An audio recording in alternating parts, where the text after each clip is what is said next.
Hello friends. आज मैं आप लोगों के सामने एक बहुत ही इम्पॉर्टेंट वीडियो लेके आया हूं,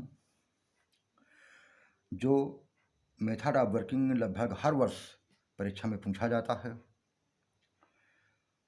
या तो वर्किंग के पेपर में आता है या लेजिस्लेशन के पेपर में आता है, परंतु यह हर वर्ष पूछा जाता है। अभी मैं जो वीडियो दे रहा हूं वो एग्जामिनेशन बेस्ड वीडियो दे रहा हूं, जो लगभग एग्जामिनेशन में पूछे जा रहे हैं। और वह वीडियो है UNFC, United Nations framework classification. UNFC को बताने के पहले रिसोर्स और रिजर्व के बारे में बतलाना बहुत ज़रूरी है, क्योंकि जब तक आप रिसोर्स क्या है, रिजर्व क्या है, उसको अच्छे से जानकारी नहीं लेंगे तो UNFC आपके समझ में नहीं आएगा। तो मैं आप लोगों को एक एक करके पहले रिसोर्स को और फिर रिजर्व को एक्सप्लेन करता हूँ। Mineral resource, it is occurrence or concentration of mineral or material of intrinsic economic interest in or on the earth's crust in such form, quality, quantity that there are reasonable prospects for eventual economic extraction। इसको मैं हिंदी में explain करता हूँ। Economic interest, intrinsic economic interest का मतलब होता है कि कोई ऐसी चीज़ जिससे इकोनॉमिक आर्थिक रूप से फायदा मिले, लाभ मिले। It is called economic. Intrinsic माने जो सतह में अपने आप में आंतरिक रूप में जिससे फायदा मिले। तो इसके बारे में बताते हैं। प्रॉस्पेक्ट्स का मतलब होता है कि भविष्य में संभावनाएं होती, किसी भी चीज़ की भविष्य में संभावनाएं होना। इवेंचुअल का मतलब होता है फाइनली, आखिरी, अंततः। इकोनॉमिक एक्सट्रैक्शन जो आर्थिक रूप से फायदे वाला एक्सट्रैक्शन किया जा सकता है उसको इकोनॉमिक एक्सट्रैक्शन कहते हैं। अब मैं आप लोगों को इसको हिंदी में बतलाने का प्रयास करता हूँ।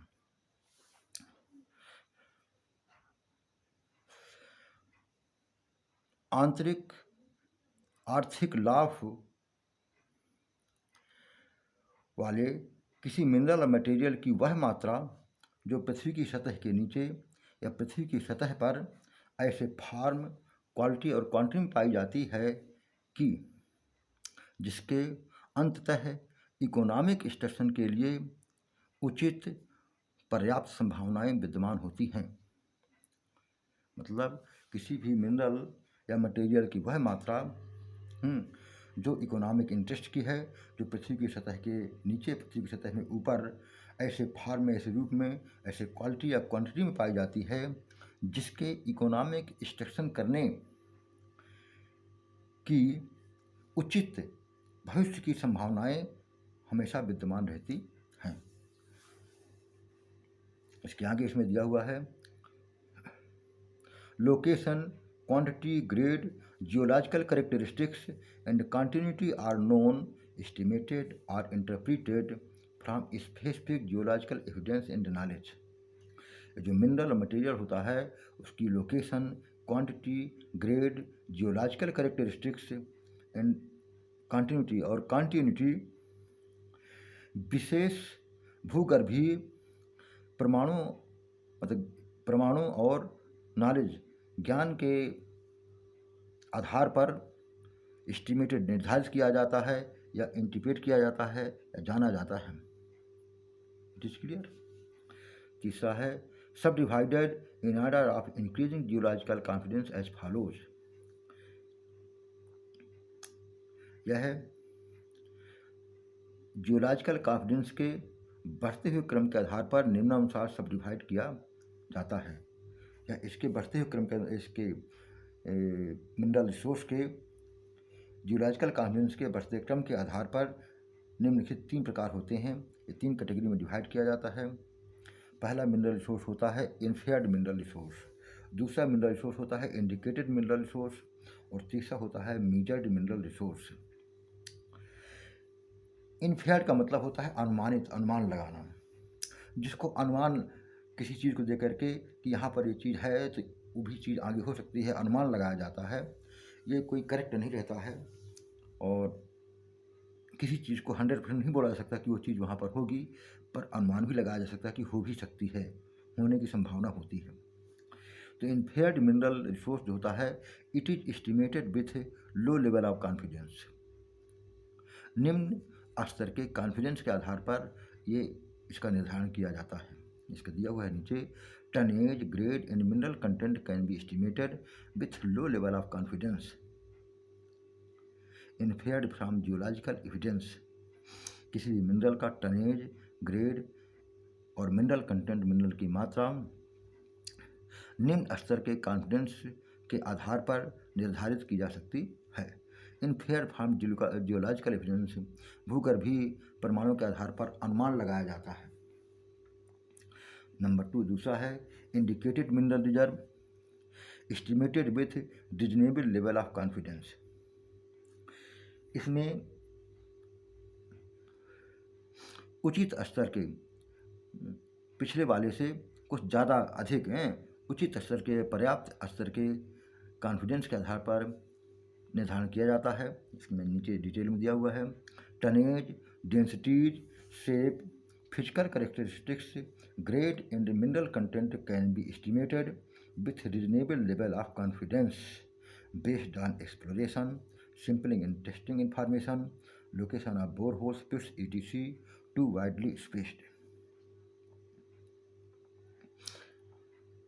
इसमें किसी भी मिनरल का टनेज, टन कितना टन है, डेंसिटी, शेप, फिजिकल कैरेक्टरिस्टिक्स, उसकी भौतिकी गुण, grade and mineral content, mineral की मात्रा, can be estimated with reasonable level of confidence, पर्याप्त स्तर के कॉन्फिडेंस के आधार पर निर्धारित किया जा सकता है, निर्धारित किया जाता है। बेस्ड ऑन, जो कि exploration, sampling and testing information and location of borehole, और काफ़ी दूर दूर स्थित बोरहोल और पिट्स के आधार पर निम्न लेवल के स्तर से इसका निर्धारण किया जाता है, इसके टनेज, ग्रेड, शेप का। Clear? Measured mineral resource, major mineral resource estimated with high level of confidence. इसमें काफ़ी उच्च स्तर के कॉन्फिडेंस के आधार पर निर्धारण किया जाता है। डिटेल में दिया हुआ है, that part are the mineral resource, that part of mineral resource for which tonnage, density, shape, physical characteristics, मतलब भौतिकी गुण, ग्रेड, मिनरल कंटेंट, मिनरल की मात्रा, कैन बी एस्टिमेटेड, निर्धारित की जा सकती है with A high level of confidence.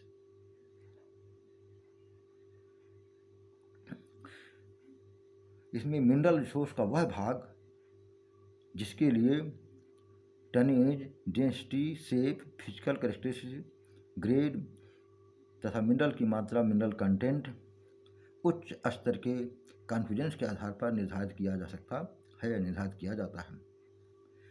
और जिस उच्च स्तर के कॉन्फिडेंस के आधार पर निर्धारित किया जाता है वह डिटेल्ड एक्सप्लोरेशन और काफ़ी टू क्लोजली स्पेस्ड, काफ़ी नज़दीक स्थित, काफ़ी पास पास स्थित बोरहोल और पिट्स के आधार पर उच्च स्तर के कॉन्फिडेंस के द्वारा निर्धारित किए जाते हैं, इनका टनेज, ग्रेड वगैरह। Clear?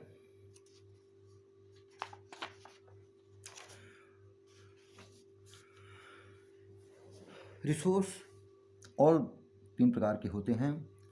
रिकग्नाइजेंस mineral resource estimates based on regional geological studies and mapping. Local geological अध्ययनों, लोकल भूगर्भीय अध्ययनों एंड मैपिंग और मैपिंग के आधार पर निर्धारण किया जाता है। Airborne and indirect methods, preliminary field inspections as well as geological inference and exploration. इसको मैं फिर से पढ़ देता हूँ। Estimates based on regional geological studies and mapping, airborne and indirect methods, preliminary field inspections as well as geological inference and extrapolation. यह local भूगर्भीय अध्ययनों और mapping airborne and indirect methods, preliminary field inspections, प्राथमिक field निरीक्षणों तथा geological inference और extrapolation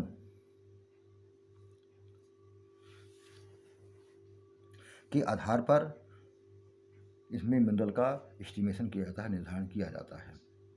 fourth है pre feasibility mineral resource, that part of an indicated और in some cases circumstances measured mineral resource that have been shown by pre-feasibility study to be not economically mineable, that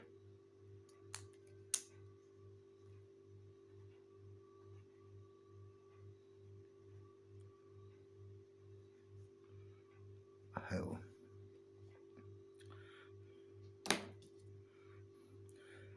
that part of an indicated in some circumstances measured mineral resource that have been shown by pre-feasibility study to be not economically mineable.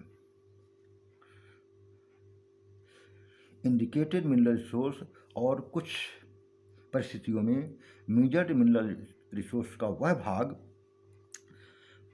That have been shown by pre feasibility study, जो pre feasibility study के द्वारा यह सिद्ध किया जा चुका है, दिखाया जा चुका है कि उसका इकोनॉमिकली एक्सट्रैक्शन संभव नहीं है। परंतु अगर तकनीकी रूप में, इकोनॉमिक रूप में और वातावरणीय रूप में तथा अन्य संबंधित कंडीशनों में अगर उचित परिवर्तन किया जाता है तो इकोनॉमिकली उसका एक्सट्रैक्शन संभव हो सकता है। परंतु with the existing technology it is not possible to extract the mineral economically, but if we change in technical, economical, environmental and some other relevant conditions, then it may be in future economically extracted. Feasibility mineral resource, पांचवा feasibility mineral resource, that part of mineral resource which after feasibility study the study has been found to be economically not mineable. Mineral resource का वह भाग जो feasibility अध्ययन के बाद यह पाया जाता है कि उसका इकोनॉमिकली एक्सट्रैक्शन संभव नहीं है, वह भाग फीजिबिलिटी मिनरल रिसोर्स बोला जाता है। ऊपर वाले में प्री फीजिबिलिटी स्टडी के आधार पर पाया जाता है।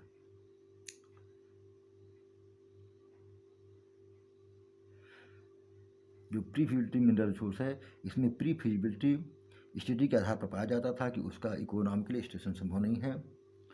फीजिबिलिटी मिनरल रिसोर्स में फीजिबिलिटी स्टडी के आधार पर यह सिद्ध किया जाता है कि उस मिनरल का इकोनॉमिकली एक्सट्रैक्शन संभव नहीं है, बट अगर उसमें टेक्निकल, इकोनॉमिकल, इन्वायरमेंटल और अदर रिलेवेंट कंडीशन में उचित परिवर्तन किया जाए तो भविष्य में उसका इकोनॉमिकली एक्सट्रैक्शन संभव हो सकता है। जिस तरह से मैंने आप लोगों को रिसोर्स के बारे में डिटेल में बतलाने का प्रयास किया, कैसे कैसे उसके कई भागों में डिवाइड किए जाते हैं। ये एक चार्ट है, कैसे रिसोर्स डिवाइड किया जाता है। रिसोर्स होता है, रिसोर्स के दो भाग होते हैं, आइडेंटिफाइड, अनडिस्कवर्ड। अनडिस्कवर्ड इसको कभी खोजा ही नहीं गया है, अनुमान लगाया गया कि वहाँ पर होगा। आइडेंटिफाइड में डिमोन्स्ट्रेटेड होता है, दूसरा इन्फेयर्ड होता है। डिमोन्स्ट्रेटेड के दो भाग होते हैं, मेजर्ड एंड इंडिकेटेड। डिमोन्स्ट्रेटेड जो प्रदर्शित है, जिसको सिद्ध किया जा चुका है। अनडिस्कवर्ड में दो भाग इसके होते हैं, हाइपोथेटिकल, स्पेकुलेटिव। हाइपोथेटिकल में इन नोन डिस्ट्रिक्ट, जो डिस्ट्रिक्ट हम जानते हैं उसमें होता है, एंड स्पेकुलेटिव में इन अननोन डिस्ट्रिक्ट। इस प्रकार से जो अनडिस्कवर्ड होते हैं उसके बारे में तो अनुमान लगाया जाता है कि वहाँ पर होगा, और डिस्कवर्ड नहीं होते हैं। These are identified or discovered resource. उसके अंदर डिमोन्स्ट्रेटेड होता है, इन्फेयर्ड होता है, मेजर्ड होता है, इंडिकेटेड होता है। सो जो डिस्कवर्ड मिनरल रिसोर्स होता है, आइडेंटिफाइड मिनरल रिसोर्स होता है, वो मेनली तीन प्रकार के हो जाते हैं, इन्फेयर्ड, indicated and measured. Now, mineral reserve.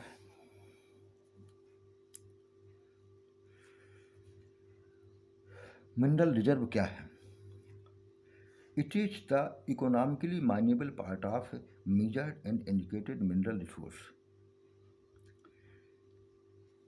यह मेजर्ड अथवा इंडिकेटेड मिनरल रिसोर्स का वह भाग है जिससे मिनरल का एक्सट्रैक्शन इकोनॉमिकली संभव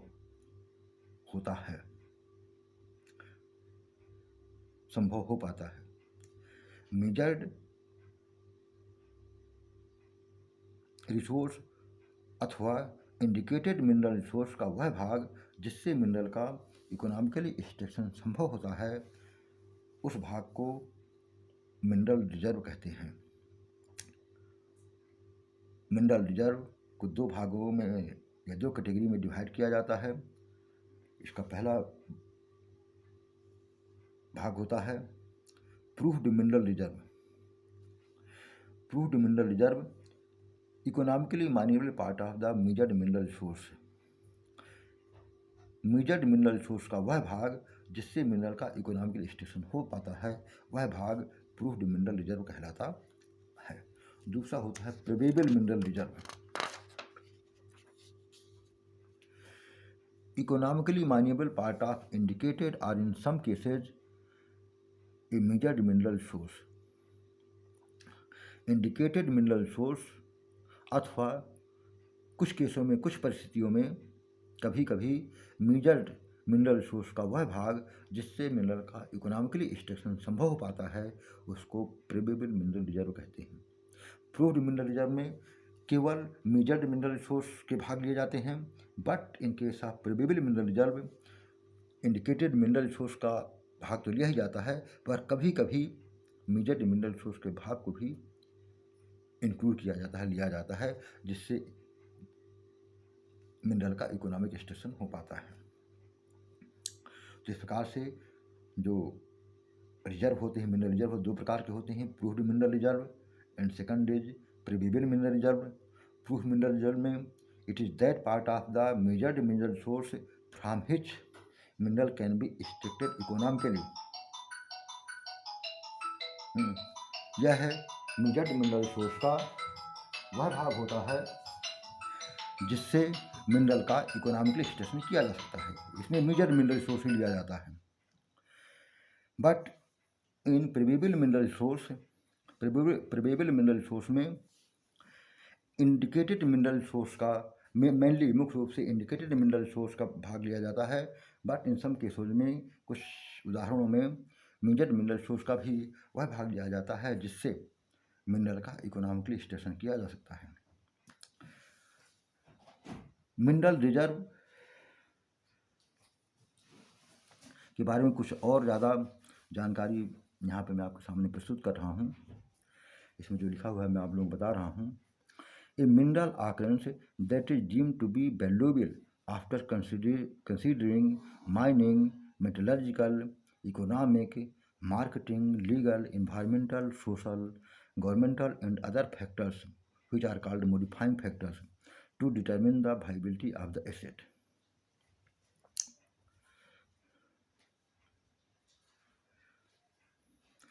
एसेट मैनेजमेंट की संपत्ति की वायबिलिटी को निर्धारित करने के लिए मोडिफाइंग फैक्टरों को कंसीडर करने के बाद जिस मिनरल को वैल्यूएबल स्वीकार किया जाता है, माना जाता है, उसको रिजर्व कहते हैं। मॉडिफाइंग फैक्टर ये सारे होते हैं, माइनिंग है, मेटलर्जिकल है, इकोनॉमिक है, मार्केटिंग है। इन सभी फैक्टरों को कंसीडर करने के बाद अगर कोई मिनरल जो ज़मीन के अंदर में है उसको वैल्यूएबल, मूल्यवान माना जाता है, सिद्ध किया जाता है, तो उस मूल्यवान मिनरल को रिजर्व कहते हैं। दूसरा डिफरेंस इसमें लिखा है natural resources that have been discovered. प्राकृतिक रिसोर्स जिनको कि डिस्कवर किया जा चुका है, जिनकी खोज की जा चुकी है, and can be exploited profitably with existing technology, और जो मौजूद टेक्नोलॉजी से इकोनॉमिक रूप से जिनका एक्सट्रैक्शन किया जा सकता है, वो क्या है, रिजर्व कहलाते हैं। Mineral reserve are resources known to be economically feasible for extraction. Mineral reserve वो रिसोर्स होते हैं जिनसे मिनरल का एक्सट्रैक्शन इकोनॉमिकली संभव माना जाता है. Mineral reserves are further categorised based on level of confidence. जो मिनरल रिजर्व होते हैं उनको आगे फिर सब डिवाइड किया जाता है कॉन्फिडेंस के आधार पर, लो लेवल से हाई लेवल. ये मिनरल रिजर्व आगे दो प्रकार के होते हैं, probable mineral reserve and proved mineral. इनको इसके बारे में ऑलरेडी मैं आप लोगों को बता चुका हूँ, इसको आगे बताने की कोई ज़रूरत नहीं है. ये एक चार्ट है. चार्ट में दिखाया गया है कि जो मिनरल रिसोर्स हैं तीन प्रकार के, inferred mineral resource, indicated mineral resource, measured mineral resource. और ये मिनरल रिजर्व हैं probable mineral reserve, proved mineral reserve. इन proved mineral reserve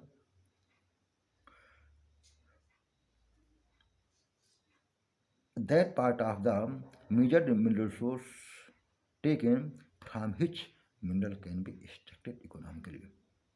Proved mineral reserve में मेजर्ड मिनरल रिसोर्स का वह भाग आता है जिससे मिनरल का एक्सट्रैक्शन इकोनॉमिकली किया जा सकता है. So that part of the measured mineral resource from which mineral can be extracted economically with the existing technology. मतलब मेजर्ड मिनरल रिसोर्स का वह भाग जिससे मिनरल का एक्सट्रैक्शन विद्यमान प्रेजेंट अवस्था में विद्यमान टेक्नोलॉजी के द्वारा इकोनॉमिक रूप से एक्सट्रैक्शन किया जा सकता है, उसको प्रूव्ड मिनरल रिजर्व कहते हैं. प्रोबेबल मिनरल रिजर्व में ये इन probable mineral that part of the indicated mineral, मतलब कि इंडिकेटेड मिनरल रिसोर्स का और कभी कभी मेजर मिनरल रिसोर्स का वह भाग जिससे मिनरल का इकोनॉमिकली एक्सट्रैक्शन विद्यमान इस समय प्रेजेंट स्थिति में टेक्नोलॉजी के आधार पर किया जा सकता है, उसको प्रोबेबल मिनरल रिजर्व कहते हैं. इसमें इंडिकेटेड मिनरल रिसोर्स को लिया जाता है, कभी कभी मेजर्ड मिनरल रिसोर्स को लिया जाता है, but in proved mineral reserve only measured mineral resource के भाग को ही लिया जाता है केवल. इसलिए इसमें दिया हुआ है, इसको देख लीजिए, ये चार्ट दिया हुआ है. Now,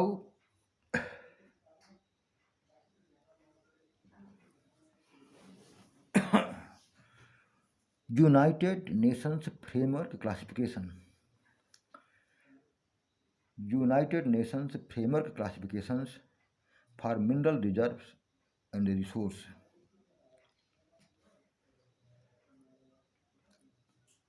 इसको UNFC कहते हैं.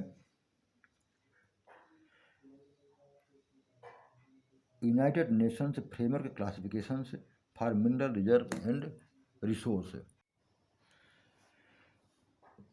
It is an international scheme for the classification, management, reporting of energy, mineral and raw material resources.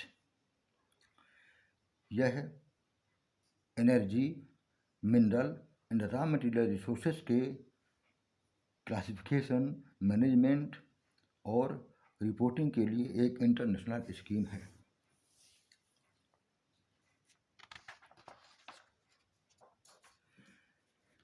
UNFC consists of 3-dimensional system with following 3 axes. UNFC 3-dimensional system का बना हुआ होता है और इसमें नीचे दी गई हुई 3 एक्सिस होती हैं. Number 1 economic axis, number 2 feasibility axis, number 3 geological axis. इनमें से प्रत्येक एक्सिस के कई कैटेगरीज या स्टेजेस होती हैं. जैसे इकोनॉमिक एक्सिस के इट हैज़ 3 कैटेगरीज और 3 स्टेजेस. इसकी 3 कैटेगरी और स्टेजेस होते हैं. नंबर 1 स्टेज या category economic, number 2 category potentially economic, number 3 category में इंटेंशली इकोनॉमिक होता है. फिजिबिलिटी एक्सिस में इट हैज़ आल्सो 3 कैटेगरीज. इसकी भी 3 कैटेगरी होती हैं. Number 1 feasibility study and monitoring report, number 2 pre feasibility study and number 3 geological study. In geological axis it has 4 categories. इसके 4 category या 4 स्टेजेस होते हैं.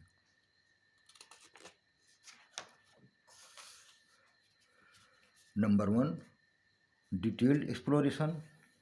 Number 2, general exploration. Number 3, prospecting. And number 4, reconnaissance. तो यूएनएफसी में main code होते हैं, ये 3 digit code हो जाते हैं, 3 डिजिट रहते, प्रत्येक कोड में 3 डिजिट होते हैं. It has 3 digit code based system. यह 3 डिजिट कोड आधारित एक सिस्टम होता है. इसमें 3 डिजिट वाला एक कोड होता है. The economic viability exchange represent the first digit. जो पहला डिजिट होता है वो इकोनॉमिक एक्सचेंज को रिप्रेजेंट करता है. The feasibility exchange the second digit, और सेकंड डिजिट जो है वो फिजिबिलिटी एक्सचेंज को रिप्रेजेंट करता है. तथा थर्ड डिजिट जो कोड में तीसरा डिजिट रहता है वह जियोलॉजिकल एक्सचेंज को रिप्रेजेंट करता है. The 3 categories of the economic viability exchange have codes 1, 2, 3 in increasing order. जो इकोनॉमिक एक्सचेंज के 3 कैटेगरीज होती हैं वो डिक्रीजिंग आर्डर में होते हैं, 1, 2, 3 करके. इसी प्रकार से फिजिबिलिटी एक्सचेंज के जो 3 डिजिट्स होते हैं, कोड में जो 3 डिजिट्स होते हैं वो भी डिक्रीजिंग आर्डर में होते हैं, 1, 2, 3 करके. और जियोलॉजिकल एक्सचेंज में जो 4 कैटेगरी होती हैं, 4 जो स्टेजेस होते हैं वो भी डिक्रीजिंग आर्डर में 1, 2, 3, 4 करके होते हैं. इस प्रकार से the highest category of resource under UNFC system will have the code 111. UNFC system में जो हाइएस्ट कैटेगरी का रिसोर्स है वो जो कोड रखता है उसमें तीनों में 111 होता है. The highest category of resource under UNFC system will have the code 111. UNFC system के अंतर्गत जो हाइएस्ट कैटेगरी का कोड होता है वह कोड 111 को रखेगा. And the lowest category of resource in UNFC system have the code 334. UNFC system में जो लोएस्ट कैटेगरी का रिसोर्स होता है उसका जो कोड रखेगा उसमें 334 डिजिट होंगे. The various terms used in classification and their definitions are as follows. इस यूएनएफसी क्लासिफिकेशन में बहुत सारे टर्म्स का उपयोग होता है और उनकी जो डिफिनेशन होती है निम्नानुसार दी गई हैं. टोटल मिनरल रिसोर्स, ये ऑलरेडी मिनरल रिसोर्स के बारे में आप लोगों को पढ़ाया जा चुका है. वही मिनरल रिसोर्स के बारे में यहाँ दिया हुआ है. इसको अलग से एक्स्ट्रा बतलाने की कोई विशेष ज़रूरत नहीं है. इसमें वही major mineral resource, indicated mineral resource, inferred mineral resource, इनके बारे में डिटेल में पहले बताया जा चुका है रिसोर्स के बारे में. मेजर मिनरल रिसोर्स का जो कोड दिया जाता है उसमें जो डिजिट होते हैं 331 होते हैं. ठीक है, इसको मैं पढ़ लेता हूँ. That part of the mineral resource for which tonnage, density, shape, physical characteristics, grade and mineral content can be estimated with high level of confidence that is based on detailed exploration. Major mineral resource में that part of mineral resource का वह भाग जिसमें किसी mineral का tonnage, density, shape, physical characteristic, grade तथा mineral content उच्च स्तर के कॉन्फिडेंस के आधार पर निर्धारित किया जाता है. बेस्ड ऑन डिटेल्ड, जो उच्च स्तर का कॉन्फिडेंस होता है वह डिटेल्ड एक्सप्लोरेशन के आधार पर होता है. Clear. Indicated mineral reserve,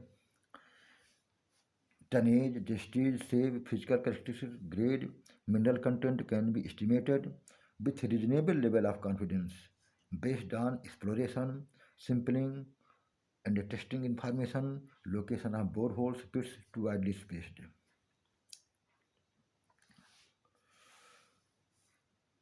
Exploration, sampling, and testing information, बोरहोल्स और पिट, काफ़ी दूर दूर स्थित बोरहोल पिट्स की लोकेशन पर आधारित पर्याप्त स्तर के कॉन्फिडेंस के आधार पर मिनरल के tonnage, density, shape, physical content, grade और मिनरल कंटेंट का निर्धारण किया जाता है। इनफेड मिनरल रिजर्व, इनफेड मिनरल रिजर्व में निम्न स्तर के कॉन्फिडेंस के आधार पर मिनरल के टनेज, ग्रेड और मिनरल कंटेंट का निर्धारण किया जाता है। इनफेड फ्रॉम जियोलॉजिकल एविडेंस के आधार पर इन्फेयर किया जाता है, अनुमान लगाया जाता है, जिसको मैं पहले भी बताया जा चुका हूँ। तो मेजर्ड मिनरल रिसोर्स का जो कोड होता है उसके जो डिजिट होते हैं 331 होते हैं। इंडिकेटेड मिनरल रिसोर्स को जो कोड दिया जाता है उसके डिजिट 332 होते हैं। इन्फेयर्ड मिनरल रिसोर्स को जो कोड दिया जाता है उसके डिजिट होते हैं 333।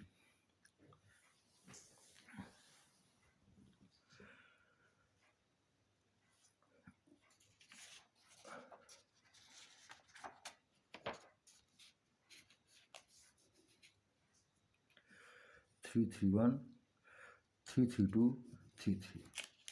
नाउ मिनरल रिजर्व, जैसा बताया कि मिनरल रिजर्व भी एक रिसोर्स ही होते हैं, पर वो रिसोर्स होते हैं कि from which mineral can be extracted economically with the existing technology. Mineral reserve economically mineable part of measured और indicated mineral source.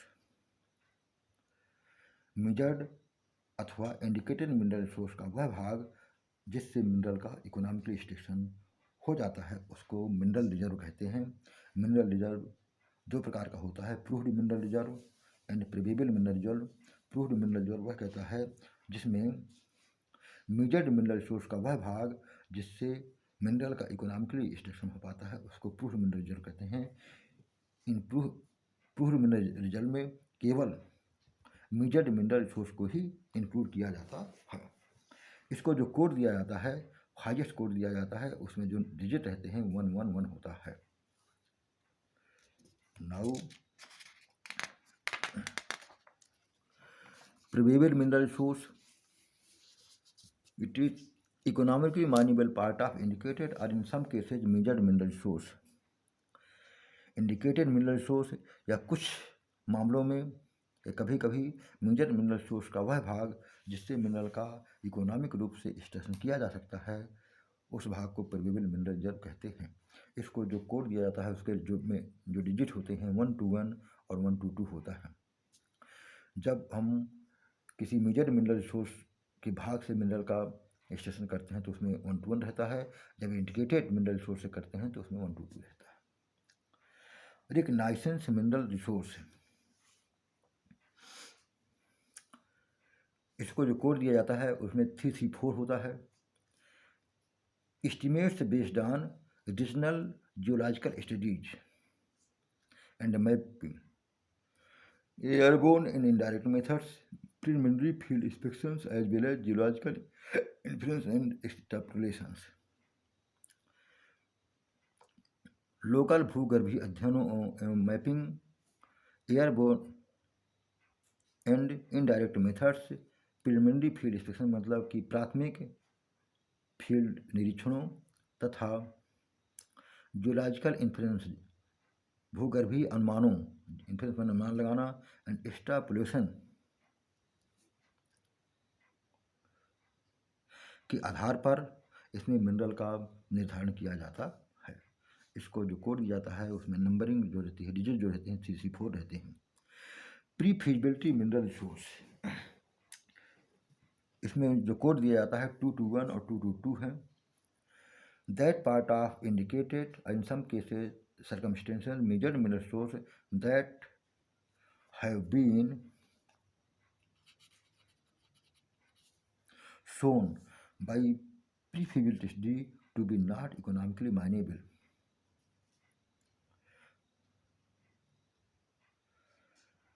Indicated mineral source का और कभी कभी कुछ परिस्थितियों में मेजर्ड मिनरल सोर्स का वह भाग that have been shown by pre feasibility study, जो प्री फिजिबिलिटी स्टडी के द्वारा सिद्ध किया जा चुका है कि उसमें मिनरल का इकोनॉमिकली एक्सट्रैक्शन संभव नहीं है। परंतु अगर possibly economically viable subject to change in technical, economical, environmental और अदर रिलेवेंट कंडीशंस, परंतु अगर तकनीकी रूप में, आर्थिक रूप में, वातावरणीय रूप में तथा अन्य संबंधित अगर कंडीशनों में उचित परिवर्तन किए जाते हैं तो भविष्य में मिनरल का इकोनॉमिक रूप से एक्सट्रैक्शन इकोनॉमिक रूप से किया जाना संभव हो सकता है। फिजिबिलिटी मिनरल सोर्स, इसको जो कोड दिया गया है उसके जो डिजिट है 211 है, and it is that part of the measured mineral source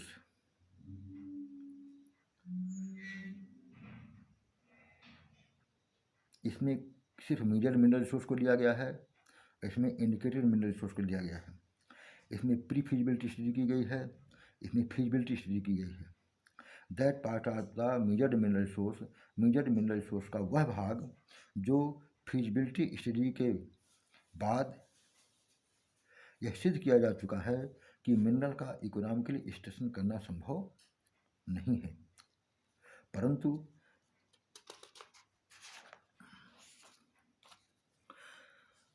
अगर तकनीक में, आर्थिक रूप में, वातावरणीय रूप में और अदर संबंधित कंडीशनों में उचित परिवर्तन किया जाता है तो इसका इकोनॉमिक रूप से एक्सट्रैक्शन भविष्य में संभव हो सकता है।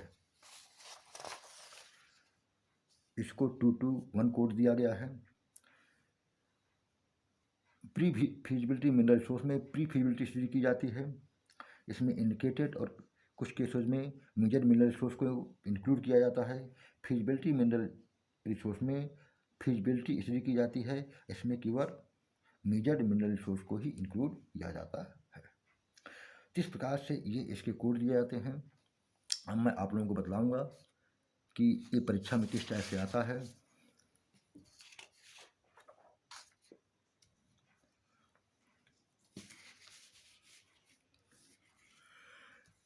एग्जाम में पूछता है कि जैसे 232 एक कोड लिख दिया जाएगा एग्जाम में, ये पूछ जाएगा 232 कोड किस रिसोर्स का है। ऑप्शन में 4 रिसोर्स के नाम दिए जाएंगे, उसमें से आपको चूज करना पड़ेगा कि ये जो 232 जो कोड है वो किसका है। जैसे पहला कोड होता है 331, फिर 332, फिर 333, ये कोड होते हैं। तो ये कोड दे दिए जाएंगे या पूछा जाएगा कि ये कोड किसका है। जैसे मेजर्ड मिनरल रिसोर्स का कोड 331 है, इंडिकेटेड मिनरल रिसोर्स का 332 है और इन्फेयर्ड मिनरल रिसोर्स का जो कोड है 333 है। 232 का मतलब होता है कि इकोनॉमिक एक्सचेंज का पहले कैटेगरी दी जाएगी, नहीं सॉरी, इकोनॉमिक एक्सचेंज का जो 331 लिखा हुआ है इसका मतलब है कि इकोनॉमिक एक्सचेंज का तीसरा कैटेगरी लिया जाएगा।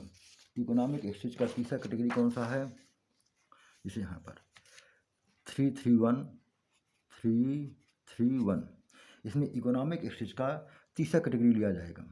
जो पहला डिजिट है इकोनॉमिक एक्सचेंज को प्रदर्शित करता है और जो उसमें नंबर लिखा रहता है उस नंबर का कैटेगरी लिया जाता है। अगर हमको कोड दिया गया है 331, इसका मतलब है कि जो तीन जो डिजिट है इकोनॉमिक एक्सचेंज के तीसरे कैटेगरी को प्रदर्शित करता है। इसमें तो इकोनॉमिक एक्सचेंज का तीसरा कैटेगरी इंटेंसिकली इकोनॉमिक को लिया जाएगा। जो दूसरा डिजिट है 3 नंबर जो है वो फिजिबिलिटी एक्सचेंज के को